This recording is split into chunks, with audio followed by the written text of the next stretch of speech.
भाई, कई बार आप सब लोगों को बता चुका हूँ, बहुत बार आप लोगों से चर्चा कर चुका हूँ और लगातार 3 साल से आपको बता रहे हैं कि आपके लिए किस तरह का समाज, किस तरह के नियम, किस तरह की सरकार और पूरी दुनिया पर कैसा नियंत्रण आ रहा है। आप उसको कितना सीरियसली लेते हो, ये तो निर्भर करेगा आपके ऊपर। लेकिन वो लोग जो ये कहते थे ना कि गांव में ना बोला लठ दरे हैं, आन दे देख लेंगे, उन सब लोगों को एक बार इस पूरे गेम प्लान को समझ लेना चाहिए। इसी ट्रीटी के बारे में, जिसको पेंडेमिक ट्रीटी कहते हैं, बहुत टाइम पहले भी बताया था। सीधा सीधा अगर आपको बताएंगे कि आपका कैसे नाश करने वाले हैं, तो भाई ये चैनल उड़ जाएगा, ये वीडियोज उड़ जाएंगे। आर्टिफिशियल इंटेलिजेंस बाद में ढूंढ ढूंढ के, जैसे वो मच्छरों को मारते हैं, ऐसे ये ढूंढ ढूंढ के हमारी वीडियोज को उड़ाएंगे, चैनलों को उड़ाएंगे। वैसे भी 3 साल से ये सर्वेलेंस कर रहे हैं कि कौन आदमी कितना बोलता है, इसलिए आज बड़ा जरूरी हो जाता है कि आप सब लोगों को एक बार मोटे तौर पर बता दिया जाए और आप निर्णय लें खुद से कि ये सही है कि गलत है, और आप इसके पक्ष में हैं कि खिलाफ हैं। और यदि आप इसके पक्ष में हैं तो यकीनन, मतलब मैं इसको ये कैसे कह सकता हूं कि मतलब आप कितने समझदार हैं या कैसे हैं, मैं नहीं कर पाऊंगा, क्योंकि ये तो देखना तो आपको है कि ये कैसे आते हैं और इन्होंने अपना क्या गेम खेला है। इन्होंने मतलब सरकार के जो भी एजेंट हैं, कौन सी सरकार के, मैं इस वक्त जो बात कर रहा हूँ वर्ल्ड गवर्नमेंट की बात कर रहा हूँ, जो वर्ल्ड इकोनॉमिक फोरम या यूनाइटेड नेशंस के एजेंडे के अंडर में आकर के काम करते हैं। सबसे पहली बात, आपको मीडिया चैनल्स में ये बताया जाएगा, असलियत ये है कि नहीं है। मैं आपको डायरेक्टली कैसे बताऊं, अगर मुझे इतना खतरा है तो मैं क्या करूंगा, ऐसा भी तो हो सकता है कि फॉर्म में बताऊंगा। जब मुझे ये बताना होगा कि वैक्सीन के क्या क्या इफेक्ट होंगे, तो मैं साइड नहीं बोलूंगा, साथ में इफेक्ट के साथ, मतलब साइड इफेक्ट नहीं बोलूंगा, मैं यही बोल दूंगा उसके असर क्या हुए हैं, बता आप देना। तो सबसे पहले तो आप कमेंट बॉक्स में लिख के बताइए कि आप कहाँ से हैं जो ये वीडियो देख रहे हैं। और दूसरे नंबर पे ये बताइए कि मेरी बातों पर आपको कितना यकीन है, क्योंकि इस बात पर निर्भर करेगा कि हम आपको जागरूक करते रहें या फिर ऐसे ही चुपचाप बैठे रहें और सर्वनाश को अपनी आंखों से देखते रहें। अभी इस वक्त जो हम आपसे बात कर रहे हैं वो पेंडेमिक ट्रीटी के ऊपर है कि किस तरह से आपकी ना केवल शारीरिक बल्कि सामाजिक सॉवरेनिटी के ऊपर भी आपके अटैक होने वाला है। मैं इस फ्रीडम को किस तरह से मानता हूं, जैसे पिछली बार कोरोना का दौर आया तो आप लोगों को जब बीमारी नहीं थी और कोई सिम्टम नहीं था, तो आपको किसी एक्सपर्ट ने बताया कि आप पॉजिटिव हो। आप कह रहे हो मुझे कोई लक्षण दिखाई नहीं दे रहा, आप कह रहे हो मुझे कोई बीमारी नहीं है, लेकिन फिर भी आपको जबरदस्ती मास्क पहनना पड़ा, जबरदस्ती वैक्सीन लगानी पड़ी कि आपकी इम्यूनिटी हो सकता है बढ़िया हो, लेकिन आपको लगाना पड़ेगा, क्योंकि नहीं तो आप दूसरे लोगों के अंदर फैला सकते हो। इसी तरह की चीजों का इस्तेमाल करके आपकी सॉवरेनिटी को, आपकी स्वायत्ता के ऊपर अटैक किया जा सकता है, और वो अटैक कंटिन्यूअसली होने वाला है। यही हम आपको बता रहे हैं। ये जो ये जो ट्रीटी है जिसके ऊपर साइन हुआ है अभी अभी, इसमें मैं आपको बता देता हूं कि भारत इसमें शामिल है सलाहकार के रूप में और एक बड़े एजेंडा को आगे लेके जाने वाले देश के रूप में। यानी कि बहुत जबरदस्त तरीके से मालूम है सरकार को कि अभी साइन कर दिया तो पंजाब से जो लोग उठेंगे, हरियाणा से जो लोग उठेंगे, बंगाल से जो लोग उठेंगे, वो पूरे के पूरे आकर के अगर दिल्ली में मिलने लगे तो इनकी गद्दी हिल जाएगी। इसीलिए ये चुनावों का इंतजार कर रहे हैं कि भविष्य में पंजाब और पश्चिमी बंगाल में कम से कम इन दो स्टेट में तो बीजेपी की सरकार आ जाए। और अगर ये पूरा का पूरा गेम जियोपॉलिटिक्स अगर वर्ल्ड इकोनॉमिक फोरम खेल रहा है, तो ईवीएम का खेला अब की बार होने वाला है। अब की बार आम आदमी पार्टी के 50% से ज्यादा विधायक बीजेपी में शामिल होने वाले हैं, कांग्रेस के विधायक भी बीजेपी में शामिल होने वाले हैं। कैप्टन अमरिंदर हो सकता है बीजेपी का अगला प्रधानमंत्री डिक्लेयर कर दिया जाए, उस वक्त आपके पास कोई दूसरा ऑप्शन नहीं बचेगा, क्योंकि कैप्टन अमरिंदर ऑलरेडी मुख्यमंत्री रह चुके हैं, पिछली बार बीजेपी का सहयोगी रहा है। तो बीजेपी के पास किसी भी स्टेट में एंट्री के लिए आम आदमी पार्टी एक कवरिंग फायर के तौर पर काम करती रही है, एक कवरिंग एजेंट के तौर पर काम करती रही है, और वो काम बीजेपी के लिए आम आदमी पार्टी ने पंजाब में बखूबी किया है। जैसे ही इन 2 स्टेट में सरकार बीजेपी की आई, उस वक्त इस देश के अंदर गुलामी का असली दौर शुरू होगा। उसी दौर की भयानकता को ध्यान में रखते हुए मैंने अपने गांव में काम चालू कर दिया है और मैं अपने गांव के प्रत्येक घर तक अपना एजेंडा, अपना मिशन, अपना विजन लेके जा चुका हूं, ताकि हम लोग पूरे देश को एक विजन दे सकें कि भाई हम लोगों को अगर सरकार के ऊपर से निर्भरता खत्म करनी है तो हम क्या कर सकते हैं। तो मैं इस पेंडेमिक ट्रीटी के एक एक पॉइंट्स को यदि मैं कहूं तो ह्यूमैनिटी के अगेंस्ट एक बहुत बड़ा ये क्राइम है, एक तरह से मैं इसको कहूंगा। और ये एक डिजिटल गुलामी, यानी एक पूरी वर्ल्ड लेवल पर एक पूरे ग्लोबल गुलामी का एक ब्लूप्रिंट तैयार हो गया है। और ये आपके सामने जो कंपनियां या फिर जो सोशल मीडिया है या मीडिया के जो इन्फ्लुएंसर हैं, वो बहुत अच्छे तरीके से पुट करेंगे। अभी हरियाणा में भी 2-3 केस लाने की इन्होंने कोशिश की है, तो शायद इसके बहाने ये कुछ करने जा रहे हों।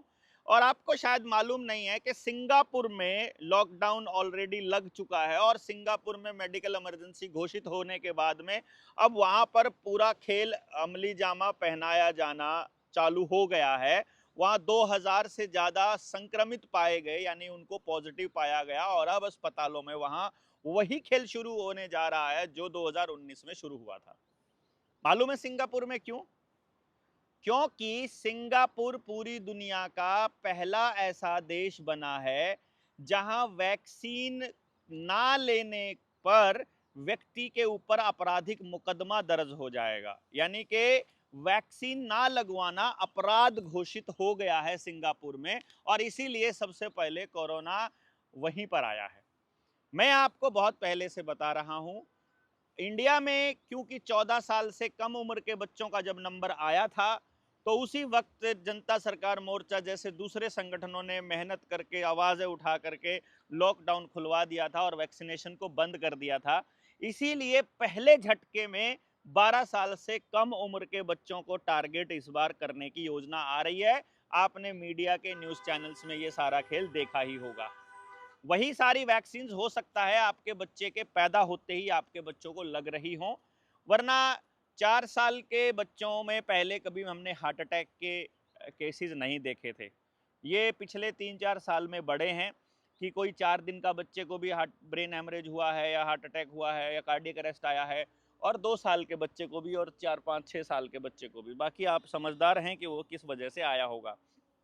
तो ये कोई विश्व के स्वास्थ्य को सही करने के लिए नहीं, बल्कि वैश्विक नियंत्रण के लिए एक दस्तावेज है, जिसको यदि इम्प्लीमेंट कर दिया जाता है तो देश का संविधान नल एंड वॉइड हो जाएगा।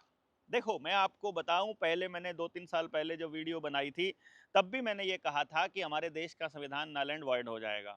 लेकिन मैं आपको एक बात बता दूं कि इसमें कहीं पर भी ये नहीं लिखा हुआ है कि आपके देश का संविधान नल एंड वॉइड हो जाएगा।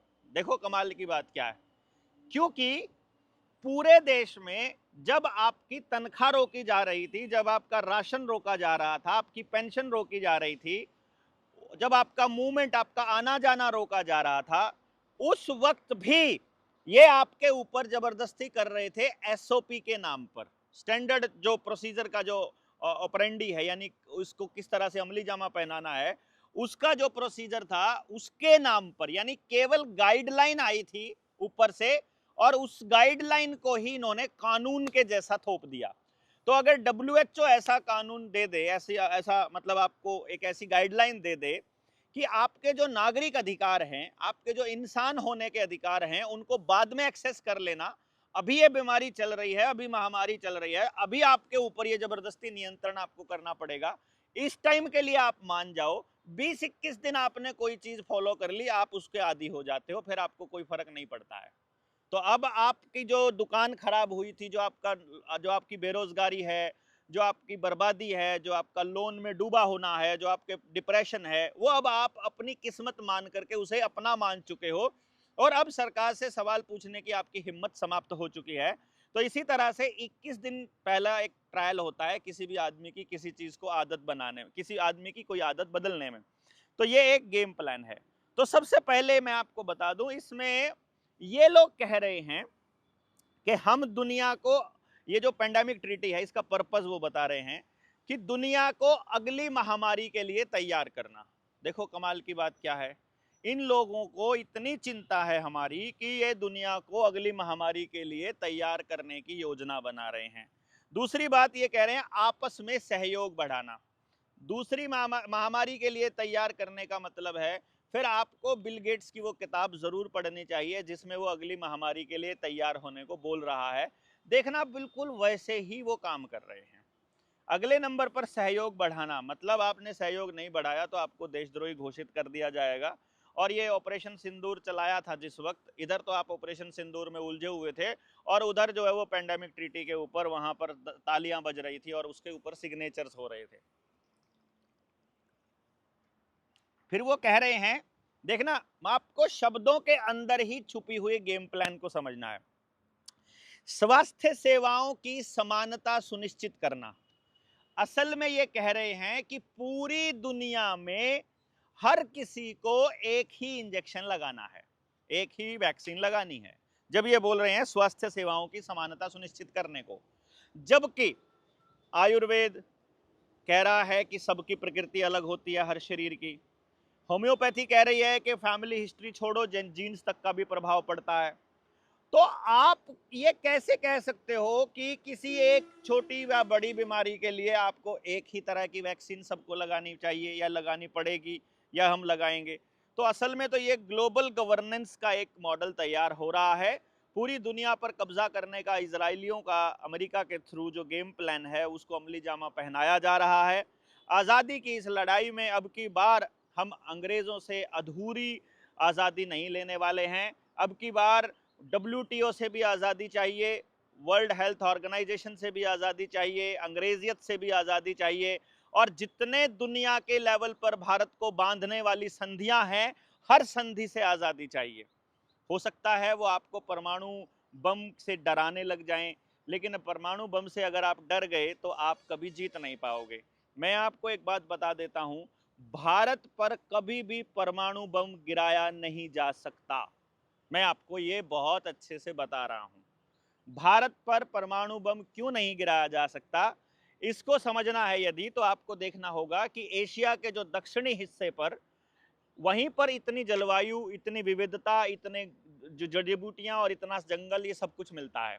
अभी क्या है कि इन्होंने पेस्टिसाइड डाल करके हमारे जंगल खत्म कर दिए हैं।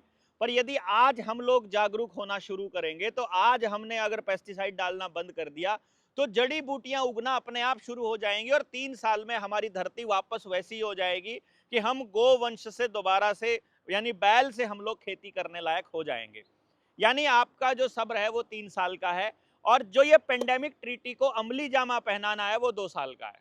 मैं आपको ये 2 साल इसलिए बता रहा हूं क्योंकि 2 साल में ये चुनाव भी हो चुके होंगे। इधर से पश्चिमी बंगाल का चुनाव मान लेते हैं कि दोबारा से ममता बनर्जी जीत गई और ईवीएम का खेल इनका फेल हो गया, तो उस वक्त के लिए फिर ये वहां पर हिंदू मुसलमान के दंगे या रोहिंग्या के दंगे करवा करके राष्ट्रपति शासन लागू कर देंगे। इसी तरह से पंजाब में भी इनका जो प्लान बी है वो राष्ट्रपति शासन है।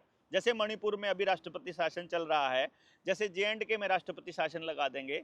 और इसी तरह से दूसरी जगह पर भी ये जहां जहां इनकी सरकार नहीं है वहां राष्ट्रपति शासन लागू हो जाएगा। राष्ट्रपति आपको पता ही है कितने दिमाग वाली है, वो तो आप समझते ही हैं। और बाकी जगह पर जो है वो मतलब इनकी सरकार है ही है। तो एक तरह से पूरी दुनिया में सरकार इनकी बन जाएगी। पुलिस के नाम पर स्पेशल टास्क फोर्स ऑलरेडी ये बनाने की तैयारी कर रहे हैं। भारतीय न्याय संहिता में इन्होंने एक जो अभी सिविल डिफेंस के नाम पर जो फार्म लिए थे इन्होंने सेना में भर्ती होने वाले, वो गांव में से किसी का भी कार्ड बनाकर वो पुलिस का मुखबिर उसको साबित कर, वो कह देंगे गांव के जो सबसे गुंडे लुच्चे बदमाश लोग हैं उनको ये पुलिस के साथ अटैच कर देंगे कि ये लोग अगर गांव में कोई हिला तो इनके ऊपर तुमने अटैक किया तो सरकार पे अटैक माना जाएगा। तो भारत सरकार यानी हमको दोबारा से अपने अधिकारों को वापस लेने की दिशा में इसके ऊपर काम करना पड़ेगा। तो मैं आपको ये इसलिए बता रहा हूँ 2 साल का समय, क्योंकि वर्ल्ड इकोनॉमिक फोरम और WHO ने भी 2 साल का समय दिया है इसके लिए। और 2 साल का समय ही भारत के अंदर बाकी की सरकारों का और चुनाव होने का रह जाएगा। और 2 साल में ही ये सारा का सारा अगले चुनाव जो सरपंची के चुनाव हैं वो भी अपने हरियाणा में 2 साल के बाद ही हैं। तो ये सारा का सारा प्लान इस तरह से अमली जामा पहनाया जाना है कि कि भैया इस 2 साल के गेम में कंट्रोल करने का रास्ता तय कर लो। तो आपके पास अपना संगठन बनाने का, अपने गांव को तैयार करने का, घर घर जाने का जो समय है वही 2 साल है। तो अब आप इसको किस तरह से इस्तेमाल करेंगे ये तो निर्भर करेगा आपके ऊपर। फिलहाल मैं आपको इसके कुछ पॉइंट्स बता देता हूं कि ये किस तरह से लेकर के जाएगा आगे, और ये जो मीडिया चैनल है ये कैसे बताएंगे और असलियत इसकी क्या है, मैं दोनों चीजें आपके सामने रख देता हूं। सबसे पहले इसके अंदर जो बहुत बड़ा रोल रहेगा वो डिजिटल हेल्थ सर्टिफिकेट का रहेगा। यानी कि जैसे आप हेल्दी हो या नहीं ये आप नहीं बता पाओगे, आपका लोकल डॉक्टर नहीं कहेगा कि ये हेल्दी है, ये ठीक ठाक है, आप अपने बच्चे को नहीं कह सकते कि ये ठीक ठाक है, बल्कि एक आदमी आएगा वो आपका टेस्ट करेगा और वो बताएगा कि आप हेल्दी हो या नहीं हो। यानी कि वो जो डिजिटल आईडी है वो बनेगी। तो आपका हेल्थ रिकॉर्ड रखा जाएगा बचपन से लेकर के, फिर आपका वैक्सीन का स्टेटस देखा जाएगा कि आपने वैक्सीन ली हुई है कि नहीं ली हुई है। वो पिछली बार आपने देखा ही था कि 3 महीने के बाद आपको दोबारा से वैक्सीन लेनी पड़ेगी, नहीं ली है तो आपका नंबर कट जाएगा। आप मतलब आप जो है, क्योंकि अभी तो सारा का सारा ग्लोबल चल रहा है ना कि कौन सा बैच आपको देना है फिलहाल, तो कुछ लोगों को पहला बैच दे देंगे अभी, कुछ लोगों को दे देंगे आगे 2-6 महीने बाद, कुछ लोगों को आगे दे देंगे, वो मैं आपको बताऊंगा ये पूरा खेल। फिर मेडिकल हिस्ट्री पूरी देखी जाएगी, ब्लड का डेटा, डीएनए का सैंपल और आपकी मेंटल हेल्थ, सारी चीजें जो हैं वो उस आईडी कार्ड के अंदर मेंशन होंगी। और जो वैक्सीन का कोड है वो बताएगा कि आप विदेश जा सकते हैं कि नहीं जा सकते हैं। यानी कि आप वैक्सीनेटेड काउंट हो रहे हो तो आप विदेश में जा पाओगे, आपकी टिकट होगी, एयर टिकट, नहीं तो नहीं होगी। लेकिन अभी तो कह रहे थे कि आप किसान की फसल को भी बाहर तक लेके जाना है, इसलिए हिसार का एयरपोर्ट बना है, मोगली जी जब यहाँ आए थे। चलो बाकी बताएंगे, आपका बच्चा स्कूल में पढ़ सकता है कि नहीं पढ़ सकता है ये भी आपका वैक्सीन का स्टेटस ही बताएगा। अब इसमें आप बता दीजिए आपके अधिकार जो हैं वो एक वैक्सीन का कोड बताएगा, तो आपके अधिकार सस्पेंड हो जाएंगे यदि इस ट्रीटी को पूरी तरह से आप मान लोगे तो।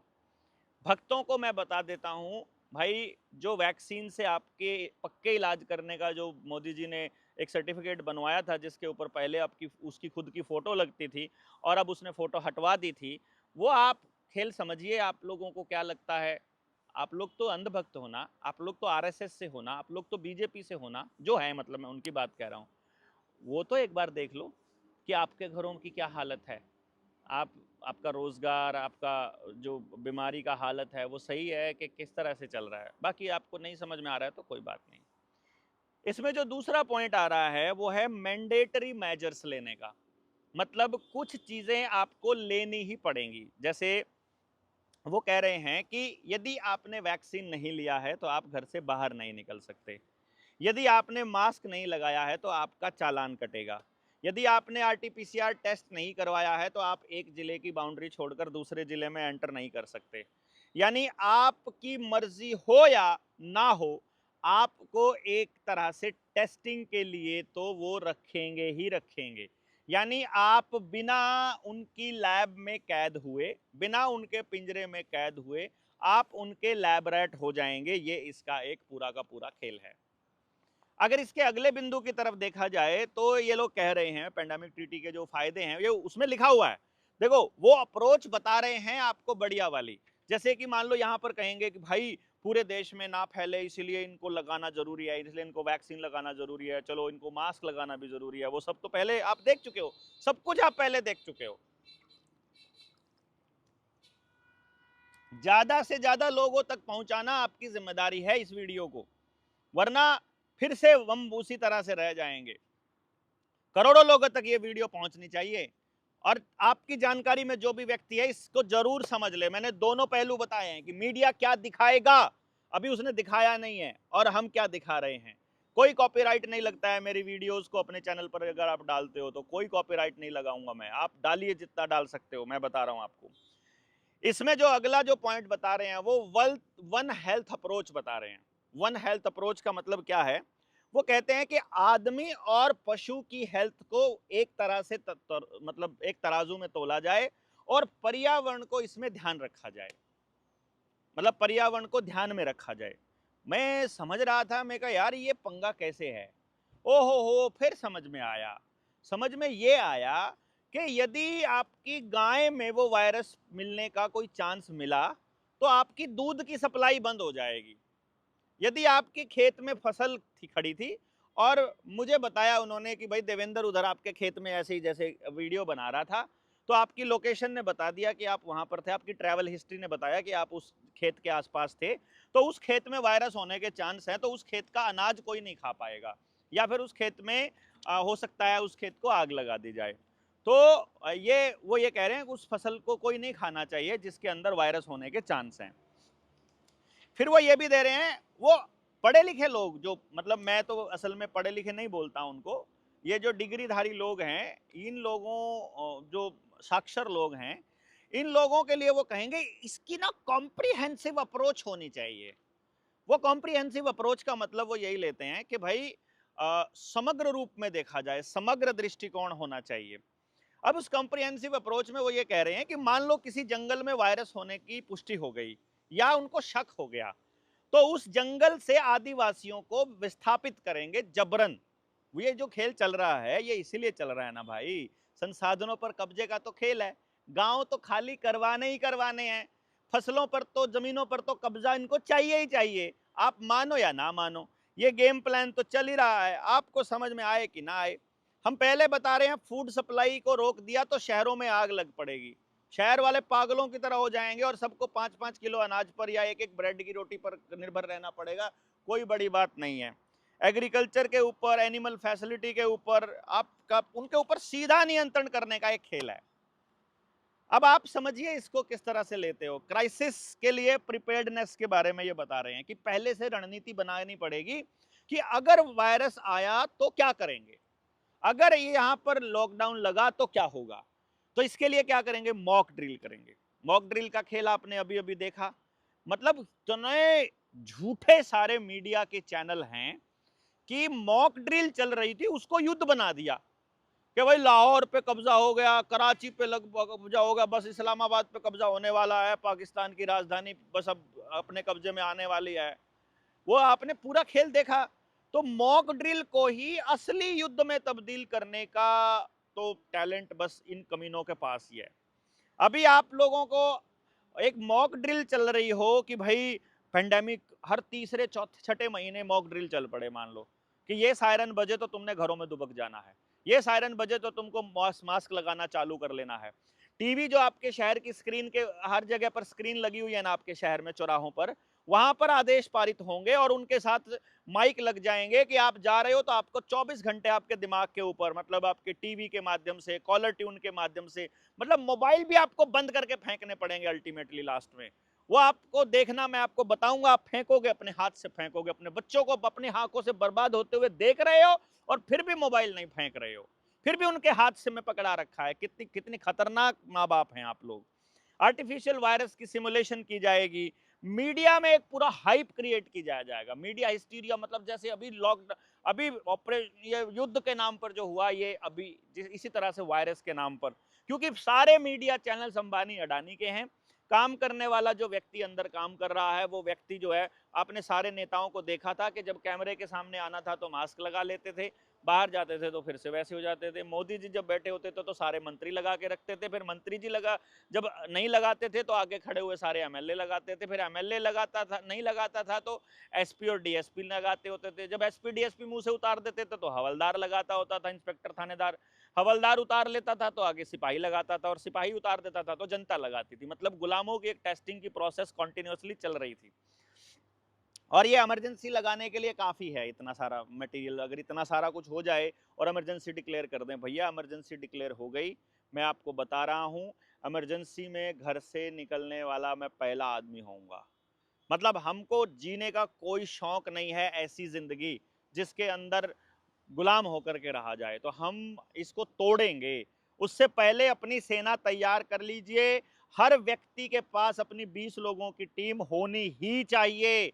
ये जो हम लोग, आपको क्या लगता है आवेदन के लिए आपको तैयार कर रहे थे, अरे भैया हमको 3 साल, हमको मालूम था ये हालात आने वाले हैं, इसीलिए एक दिन हम घर में नहीं बैठे और टीम तैयार करते रहे। इसका पर्पस ये था कि भाई तुम आवेदन के नाम पर आ जाओ यार, हेल्थ के नाम पर आ जाओ यार, तुम एजुकेशन के नाम पर आ जाओ, किसी नाम से आ जाओ, तुमको राजनीति करनी है उसके नाम पर आ जाओ, पर बोलने की हिम्मत तो रखो।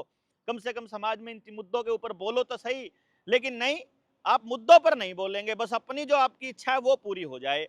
भैया आपका आवेदन लग गया है ना, तो इस पे लाइव बना लो। अब आप अगर हेल्थ एजुकेशन पर काम करते हो अपने साथ में, तो इस पे लाइव बना करके चलो। इस पे इस पेंडेमिक ट्रीटी के सारे पॉइंट्स आपको चाहिए, मैं आपको भेज दूंगा। जिसको चाहिए बता दीजिएगा, मैं आपको बताऊंगा। उनपे अपने नोट्स बनाकर अपनी भाषा में लिखिए, लाइव चलिए, वीडियो डालिए, पोस्ट लिखिए, लिखते जाइए कंटिन्यूअसली। आपको ये करना पड़ेगा ताकि आसपास के लोगों को पहले से ही पता चल जाए कि ऐसा करने वाले हैं।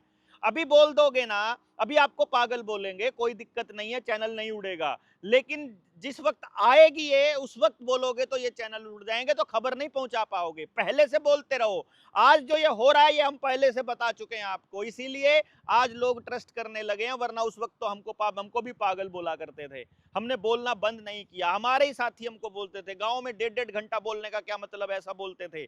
मैं बोलता था भाई आज इनको समझ में ना आए कोई बात नहीं, बीज डल गया इनके दिमाग के अंदर, सारी चीजें डाल दी हमने कि भैया आपका जो खाना है, आपका जो अनाज है वो वेस्ट होगा। या तो आपका अनाज मंडी में वेस्ट हो रहा है, या आपका खेत में ही नहीं हो रहा है, या आपको बीज ही गलत मिला है, या आपके खेत में पानी की शॉर्टेज आ रही है, या आपको बिजली नहीं मिलेगी, या या पेट्रोल डीजल नहीं मिलेगा, या आपके वाहन बंद कर दिए जाएंगे। किसी ना किसी तरीके से आपको उस हालत में लेकर के आना है इनको, वो लेकर के आ ही रहे हैं। तो इसको समझो आप कि कितना बड़ा खेल चल रहा है।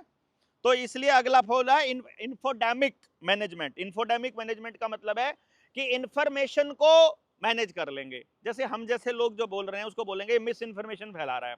कोई डॉक्टर अगर सच बताने लगे, मान लो जैसे कि कोरोना के टाइम पे क्या हुआ था, कोई डॉक्टर अगर कोरोना का सच बता देता था या बोल देता था, तो उसका लाइसेंस रद्द कर देते थे, तो उसको कोई इंटरव्यू देने का अलाउड नहीं था। मीडिया चैनल वाले भी लेकर आते थे, तो आईएमए के किसी डॉक्टर को लेके आते थे, और वो डॉक्टर जो है वही पेलता था जो ऊपर से बोला गया है। रामदेव ने एक बार बोला था, रामदेव को घसीट लिया था इन्होंने सुप्रीम कोर्ट तक, और फिर रामदेव को भी पीछा छुड़ाना मुश्किल हो गया था। मान लो आपने ऑनलाइन आरटीआई डाल दी कि इसके ऊपर, पेंडेमिक के ऊपर, तो आप ब्लॉक हो जाओगे परमानेंट, और कोई आरटीआई ही नहीं डाल पाओगे। मान लो आपने कोई पीआईएल डाल दी, तो बोलेंगे कौन सा संगठन है, कहती जनता क्या जनता सरकार मोर्चा, फर्जी संगठन, चलो ऐसा करके भेज देंगे वो लोग। क्यों? आपने जजेस को देखा ना, जजेस ने क्या खेल खेला था मालूम है ना।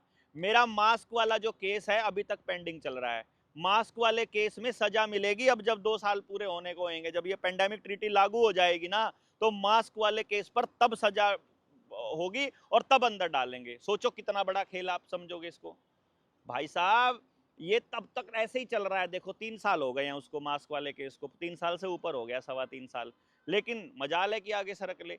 बता रखा है कि सारे मास्क वालों को तब जेल डालनी है। हमने भी बोला रखा है वकील को, भैया हमें जेल ही जाना है, बढ़िया है, इससे अच्छा तो फेसबुक पर यूट्यूब पर डालोगे तो बोलेंगे जी कम्युनिटी गाइडलाइन को फॉलो नहीं कर रहा है, चलो उड़ा दो इसको, फटा कर दो। ये सारा खेल चलेगा। वो बोलेंगे मतलब जो जो अच्छे सूट बूट वाले क्या बोलेंगे, भैया आपको साइंटिफिक अप्रोच रखनी चाहिए, पीसफुल प्रोटेस्ट करना चाहिए, आप कोर्ट में जाइए ना, इस तरह की भाषा बोलेंगे वो। ये हथियार की तरह इस्तेमाल करते हैं। एक जैसी सोच के लोग बनाना चाहते हैं, एक जैसी एक कमोडिटी की तरह, ट्रैकेबल कम्युनिटी बनाना चाहते हैं हमको, वो हम लोगों को बिल्कुल नहीं होगा।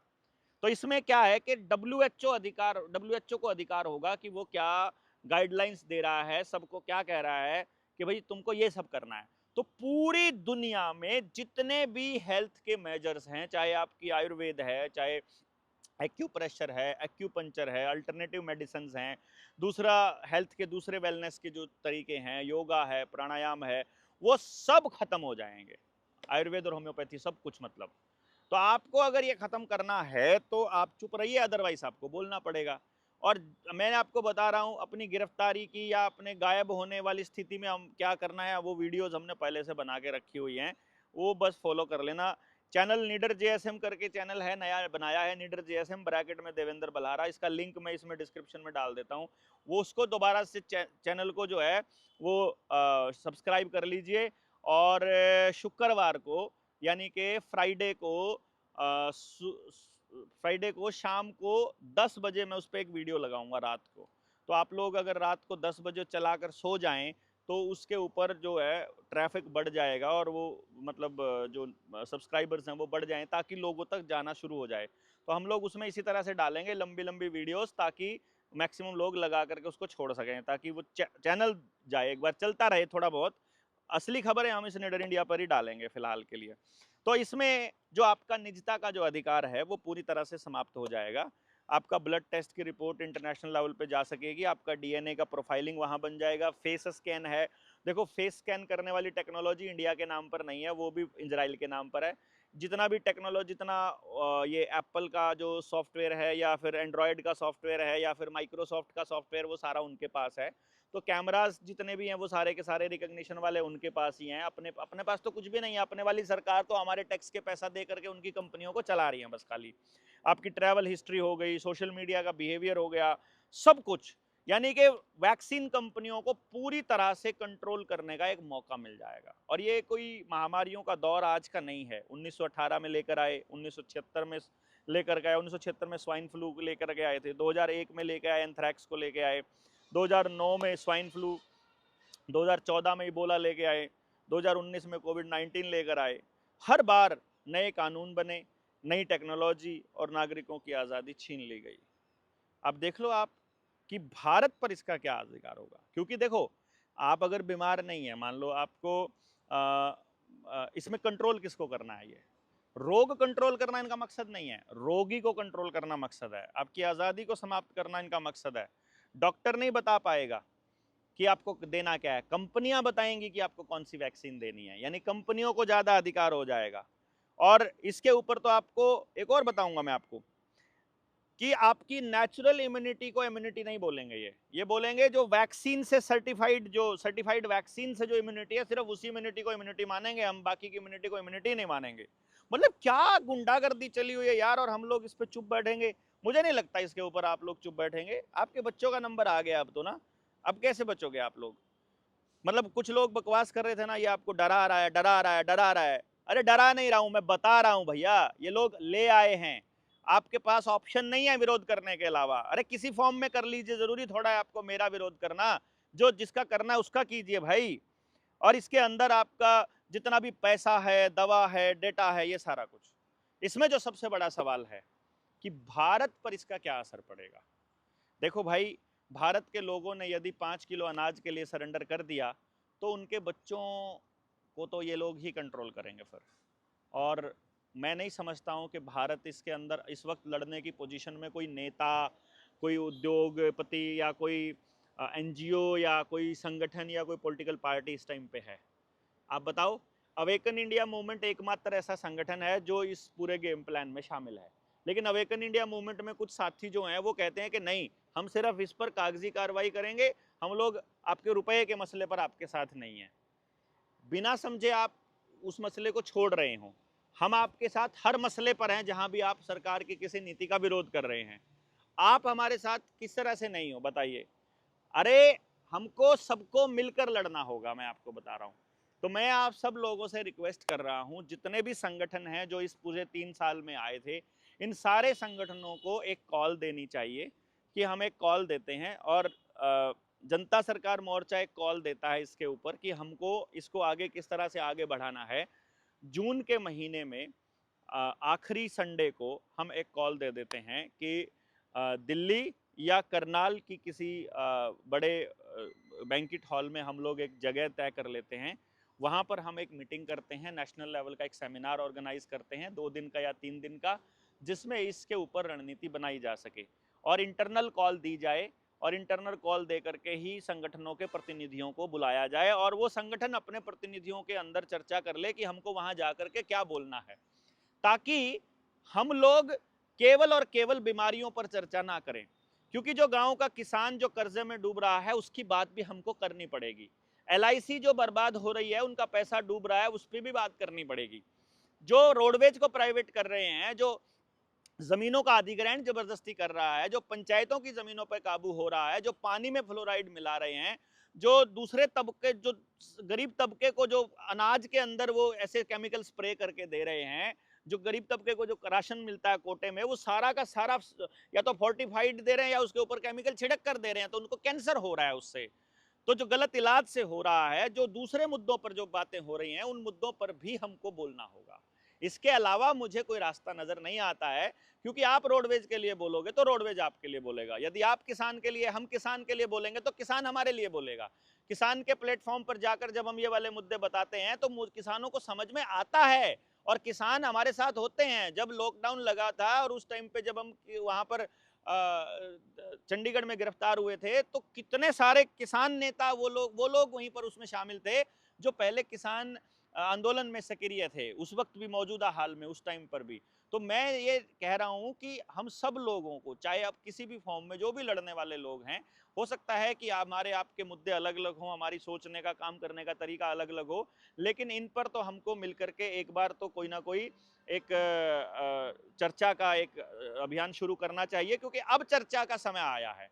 अब टीम तैयार हो गई है, पूरे इंडिया में अब लोग जाग गए हैं, सब लोगों को मालूम पड़ गया है कि लड़ने की ताकत किन किन लोगों में है, कौन कागजी कार्रवाई का काम करेगा और कौन नहीं करेगा। मान लो एक वकील है, मैंने बोला कि ये सारे मुद्दे हैं, बोला ये वाले मुद्दे से तो सरकार गिर जाएगी, तो मैंने कहा बढ़िया है, क्या दिक्कत है आपको? बोला नहीं, मैं मोदी जी के खिलाफ नहीं जा सकता। वैसे वो देश की लड़ाई लड़ने की बात कर रहे हैं, वैसे वो मोदी जी के खिलाफ नहीं जा सकते। तो ऐसे लोगों की पहचान हो गई।